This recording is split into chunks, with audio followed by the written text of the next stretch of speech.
The Two Cats and a Monkey. Once upon a time, there were two cats.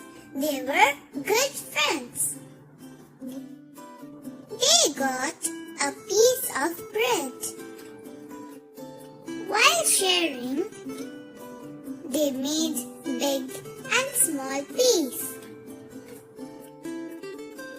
So they began to fight for the bigger piece. At the same time, a monkey saw them fighting. The monkey said, "I will share it equally." He bit the bigger piece to make it equal. Again, it bit the other bigger piece to make it equal.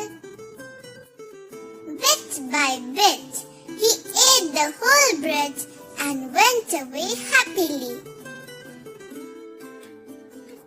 The poor cats lost the bread.